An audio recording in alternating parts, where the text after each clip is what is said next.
ច្ចេកវិទ្យាដែលកំពុងរីកចម្រើននៅក្នុងសម័យសង្គ្រាមការផ្លាស់ប្ដូរមុខមាត់នៃចំនួនសកលនៅក្នុងបរិបទពិភពលោកកំពុងប្រឈមមុខនឹងចំនួននិងសង្គ្រាមជាច្រើនបច្ចេកវិទ្យាបានដើរតួនាទីយ៉ាងសំខាន់នៅក្នុងការផ្លាស់ប្ដូរមុខមាត់នៃសង្គ្រាមទំនើបពីសមរភូមិប្រពៃណីរហូតដល់លំហ Digital ការច្នៃប្រឌិតថ្មីៗបានលេចឡើងយ៉ាងឆាប់រហ័សដោយជះឥទ្ធិពលយ៉ាងខ្លាំងដល់យុទ្ធសាស្ត្រយុទ្ធវិធីនិងលទ្ធផលនៃចំនួននៅក្នុងវីដេអូនេះនឹងពិនិត្យមើលឲ្យបានស៊ីជម្រៅអំពីបច្ចេកវិទ្យាគន្លឹះមួយចំនួនដែលកំពុងរីកចម្រើននិងផ្លាស់ប្ដូរទេសភាពនៃសង្គ្រាមនៅក្នុងអំឡុងពេលដ៏ច្របូកច្របល់នេះ1បញ្ញាសិប្បនិម្មិត Artificial Intelligence AI បញ្ញាសិប្បនិម្មិតឬ AI កំពុងក្លាយជាកម្លាំងជំរុញដ៏សំខាន់មួយនៅពីក្រោយការវិវត្តនៃសង្គ្រាមទំនើប AI ផ្ដល់នូវសមត្ថភាពនៅក្នុងការវិភាគទិន្នន័យដ៏ច្រើនសន្ធឹកសន្ធាប់ជួយនៅក្នុងការសម្រេចចិត្តប្រកបដោយប្រសិទ្ធភាពការព្យាករណ៍ពីព្រឹត្តិការណ៍ដែលអាចកើតមានឡើងនិងបង្កើនការយល់ដឹងពីស្ថានភាពសមរភូមិប្រព័ន្ធការពារស្វ័យប្រវត្តិដែលបំពាក់ដោយ AI អាចអនុវត្តមុខងារជាច្រើនចាប់ពីការល្បាតការឃ្លាំមើលរហូតដល់ការរកឃើញការគំរាមកំហែងនៅក្នុងពេលជាក់ស្ដែងឧទាហរណ៍ AI ត្រូវបានគេប្រើប្រាស់ដើម្បីត្រងនិងបកស្រាយទិន្នន័យពីដ្រូនដែលកាត់បន្ថយបន្ទុកការងាររបស់មនុស្សនិងបង្កើនល្បឿននៃការឆ្លើយតបផលប៉ះពាល់នៃ AI លើសមរភូមិគឺមានទំហំធំធេងវាជួយកាត់បន្ថយកំហុសដែលបណ្ដាលមកពីកត្តាមនុស្សបង្កើនប្រសិទ្ធភាពនៃការប្រើប្រាស់ធនធានយោធានិងថែមទាំងអាចព្យាករណ៍ពីការវាយប្រហាររបស់សត្រូវទៀតផងការប្រើប្រាស់ AI នៅក្នុងប្រព័ន្ធកំណត់គោលដៅកំពុងកើនឡើងផងដែរដែលធ្វើឲ្យការវាយប្រហារកាន់តែមានភាពជាក់លាក់និងបំផ្លិចបំផ្លាញទោះបីជាយ៉ាងណាក៏ដោយរីកចម្រើននៃ AI នៅក្នុងវិស័យយោធាក៏បង្កឲ្យមានការព្រួយបារម្ភយ៉ាងខ្លាំងអំពីក្រមសីលធម៌និងការគ្រប់គ្រងជាពិសេសចំពោះប្រព័ន្ធអាវុធស្វ័យប្រវត្តិប្រឡាយលោក Lethal Autonomous Weapon System ដែលអាចធ្វើឲ្យការសម្រេចចិត្តសម្លាប់ដោយគ្មានការអន្តរាគមន៍ពីមនុស្សពីបច្ចេកវិទ្យា Drone និងប្រព័ន្ធស្វ័យប្រវត្តិ Drone and Robotics បច្ចេកវិទ្យា Drone និងប្រព័ន្ធស្វ័យប្រវត្តិបានក្លាយជាកត្តាផ្លាស់ប្ដូរដ៏សំខាន់បំផុតមួយនៅក្នុងសង្គ្រាមទំនើបយានអវកាសគ្មានមនុស្សបើក UAV ឬ Drone ត្រូវបានគេប្រើយ៉ាងទូលំទូលាយសម្រាប់បេសកកម្មស៊ើបការឃ្លាំមើលការកំណត់គោលដៅនិងសូម្បីតែការវាយប្រហារដោយផ្ទាល់ក្រៅពី UAV ក៏មានយានលើដីគ្មានមនុស្សបើក UGV ដែលប្រើសម្រាប់បោសសម្អាតមីនដឹកជញ្ជូនស្បៀងនិងការល្បាតផងដែរអ្វីដែលគួរឲ្យកត់សម្គាល់នោះគឺការកើនឡើងនៃដ្រូនដែលមានតម្លៃទាបប៉ុន្តែមានប្រសិទ្ធភាពខ្ពស់ដែលអាចផលិតបានយ៉ាងងាយស្រួលនិងក្នុងចំនួនច្រើនដ្រូនទាំងនេះអាចផ្លាស់ប្ដូរទម្រង់នៃសង្គ្រាមដោយអនុញ្ញាតឲ្យភាគីជម្លោះអាចធ្វើប្រតិបត្តិការដែលមានផលប៉ះពាល់ខ្ពស់ដោយចំណាយតិចឧទាហរណ៍ជាក់ស្ដែងបំផុតគឺការប្រើប្រាស់ដ្រូន FPV First Person View នៅក្នុងជម្លោះអ៊ុយក្រែនដែលអាចក្លាយជាអាវុធដ៏មានប្រសិទ្ធភាពនៅក្នុងការវាយប្រហាររថក្រោះនិងយានយន្តពាសដែករបស់សត្រូវការប្រើប្រាស់ដ្រូនបានកាត់បន្ថយហានិភ័យដល់អាយុជីវិតទាហាននិងបង្កើនល្បឿននៃប្រតិបត្តិការយោធា3សន្តិសុខ Cyber Security នៅក្នុងយុគសម័យ Digital សង្គ្រាមមិនត្រឹមតែកើតឡើងលើសមរភូមិរាងកាយប៉ុណ្ណោះទេប៉ុន្តែក៏បានពង្រីកទៅដល់លំហ Cyber ផងដែរសន្តិសុខ Cyber ក្លាយជាខែលការពារដ៏សំខាន់សម្រាប់បណ្ដាញយោធាហេដ្ឋារចនាសម្ព័ន្ធសំខាន់ៗនិងទិន្នន័យរសើបការវាយប្រហារ Cyber អាចមានគោលបំណងលួចព័ត៌មានបំផ្លាញប្រព័ន្ធបញ្ជានិងត្រួតពិនិត្យឬបង្កឲ្យមានភាពហ្វឹកហ្វឺនៅក្នុងសង្គម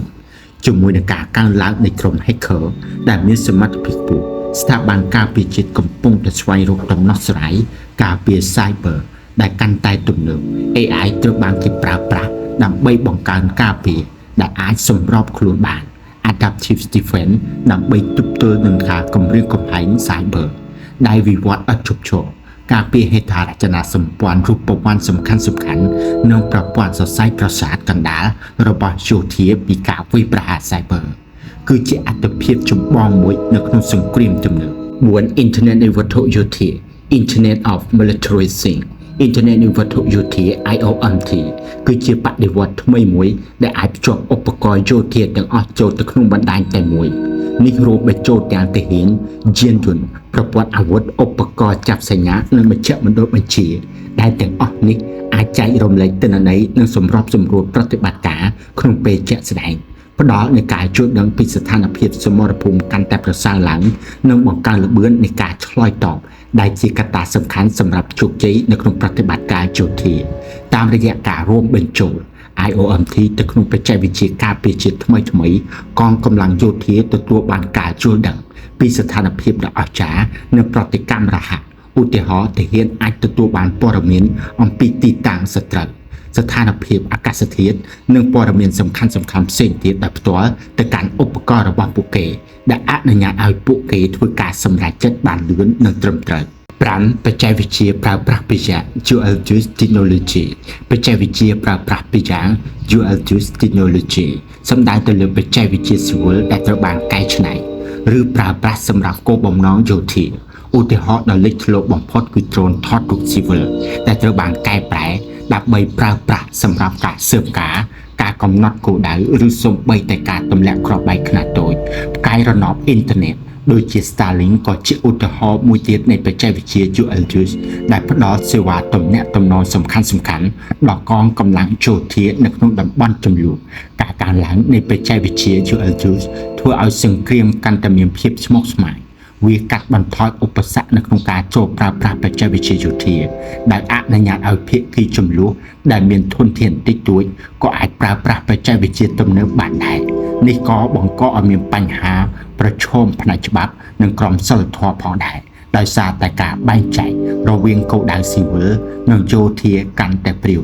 6បច្ចេកវិទ្យាផ្សេងៗទៀតក្រៅពីបច្ចេកវិទ្យាដែលបានរៀបរាប់ខាងលើនៅមានបច្ចេកវិទ្យាជាច្រើនទៀតដែលកំពុងរីកចម្រើននិងជះឥទ្ធិពលដល់សង្គ្រាមទំនើប Computer Quantum Computing មានសក្តានុពលនៅក្នុងការបំបែកកូដសម្ងាត់ដែលស្មុគស្មាញបំផុតនិងធ្វើត្រាប់តាមស្ថានភាពសមរភូមិដ៏ស្មុគស្មាញដែលអាចផ្ដល់អត្ថប្រយោជន៍យ៉ាងធំធេងនៅក្នុងការស៊ើបការនិងយុទ្ធសាស្ត្រការពិតបន្ថែម Augmented Reality AR ត្រូវបានប្រើប្រាស់សម្រាប់ការហ្វឹកហ្វឺនទាហានដោយបង្កើនបរិយាកាសប្រយុទ្ធជាក់ស្ដែងនិងបន្ថែមព័ត៌មានសំខាន់ៗទៅលើសមរភូមិនៅក្នុងពេលជាក់ស្ដែងដែលអាចជួយបង្កើនការយល់ដឹងពីស្ថានភាពនិងការសម្រេចចិត្តចំណែកឯការផលិតបន្ថែម Additive Manufacturing